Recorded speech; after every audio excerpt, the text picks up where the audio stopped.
सभी सुनने वालों को प्रेम भरी जय श्री राम। देखिए, जो हमारे 7 चक्राज हैं उनको खोलने के लिए लोग जो है अनेक उपाय करते हैं और बहुत ज़्यादा धन भी खर्च करते हैं। तो थोड़ा सा जागिए और थोड़ा सा अपनी बुद्धि का प्रयोग कीजिए कि आपको उन चक्रों को जागृत करने के लिए धन खर्च करने की आवश्यकता नहीं है, कहीं बाहर जाने की भी आवश्यकता नहीं है। वो चक्र आपके भीतर हैं और उन चक्रों को जागृत करने वाली शक्ति भी आपके भीतर है और बड़ी ही सरलता से, सुगमता से, बिना कुछ किए, यानी कि बहुत कम मेहनत के, बिना मेहनत किए ही आपके सारे चक्र खुलेंगे अपने आप। बस आप यह करें जो हम बताएंगे। वो दुनिया की जो सबसे बड़ी शक्ति है वो शक्ति आपके भीतर है।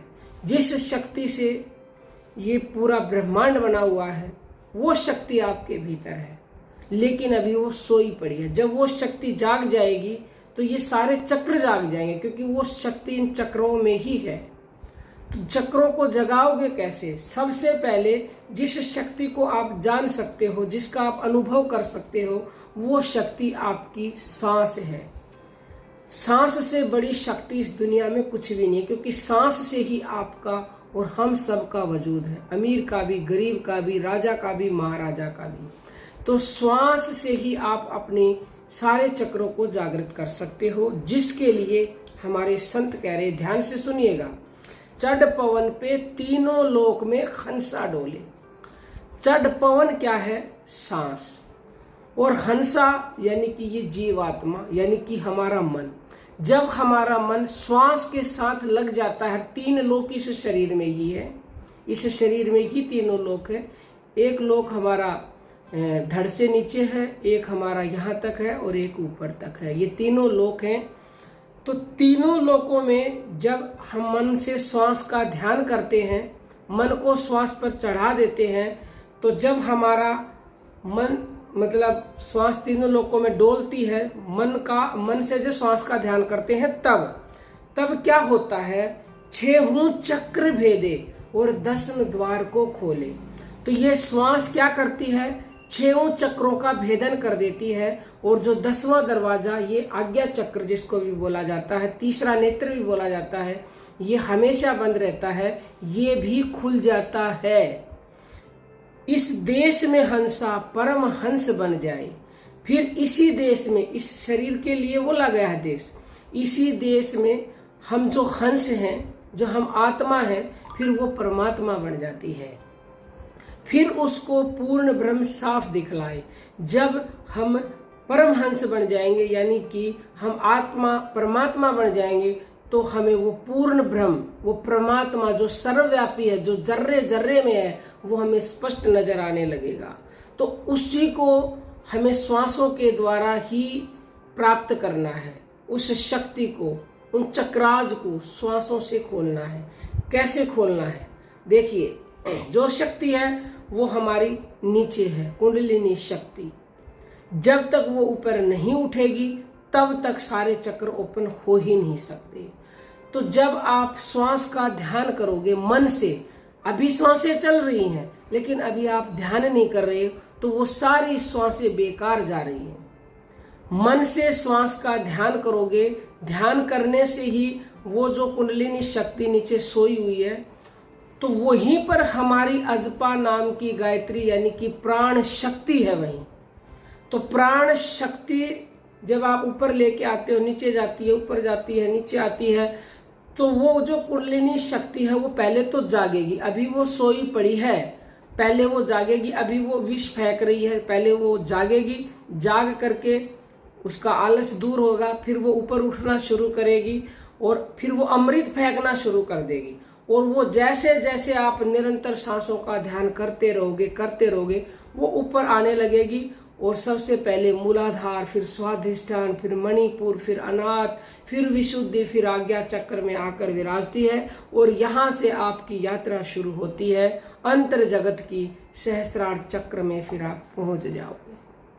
तो ये जैसे उदाहरण से समझिएगा, जैसे जमीन से पानी निकालने के लिए बुक्की का प्रयोग किया जाता है, बुक्की को नीचे मारा जाता है, फिर ऊपर, फिर नीचे, फिर ऊपर, धीरे धीरे ऊपर नीचे करने से क्या होता है, पानी निकल आता है।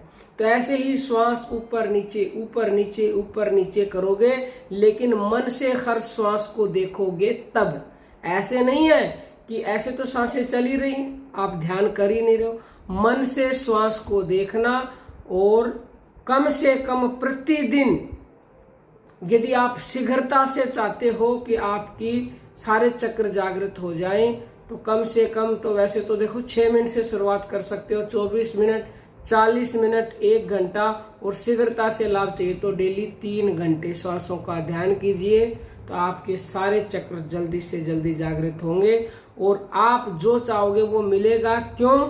क्योंकि जब ये कुंडलिनी शक्ति ऊपर उठती है ना, तो ये आपको दुआएं देती है, क्योंकि इसको शिव से मिलन करना, यहाँ से ये बिछड़ी हुई है, शक्ति नीचे है, शिव ऊपर है। बताओ पत्नी पति से दूर रह के कैसे खुश हो सकती है? तो ये भी खुश नहीं है। तो आप इसको जब ऊपर लेके आते हो तो ये आपको आशीर्वाद देती है, बीच में छोड़ोगे तो ये नाराज हो जाती है, फिर कोई बद्दुआ भी आपको दे देती है। तो इसीलिए बीच में छोड़ना नहीं है, और गुरु के सानिध्य में रहकर यह सांसों का ध्यान करें, क्योंकि सांसों के ध्यान में कोई भी मेहनत नहीं लगती है, ये अपने आप ही होता है।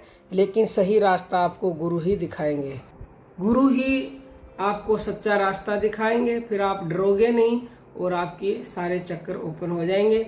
और यदि आप ऑनलाइन गुरु दीक्षा लेना चाहते हो तो 9958515054 पर व्हाट्सएप मैसेज कीजिएगा। आकर के ये साधना सीखना चाहते हो जिससे सारे चक्र जागृत होते हैं, कुंडलिनी शक्ति जागृत होती है, तो दिल्ली में 17 नवंबर का और 1 दिसंबर का Q&A एंड मेडिटेशन सेशन है। लिमिटेड लोगों को बुलाया जाएगा, केवल 30 लोगों को। 30 लोग 17 नवंबर को आएंगे, 30 लोग ही 1 दिसंबर को आएंगे। तो आप अपना रजिस्ट्रेशन करवाएं। रजिस्ट्रेशन करवाने के लिए 9958515054 पर व्हाट्सएप मैसेज कीजिएगा, वहाँ फॉर्म भेज दिया जाएगा। सब कुछ निःशुल्क है, कोई चार्ज नहीं होगा, बस आप आइए। कहते हैं कि श्वास का ध्यान कैसे करना। जब भी ये साधना करें, एकांत में बैठ जाएं, बैठ करके और रीढ़ की हड्डी को सीधा रखना है और आंखें बंद करके अपनी आती जाती श्वास को मन से अनुभव करना है। इस श्वास को भगवान समझ करके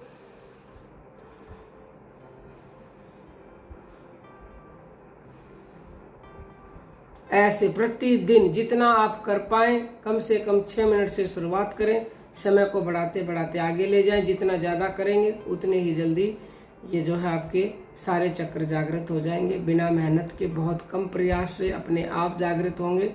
अब हम अपनी वाणी को विराम देते हैं। सभी साधकों को प्रेम भरी जय जय श्री राम।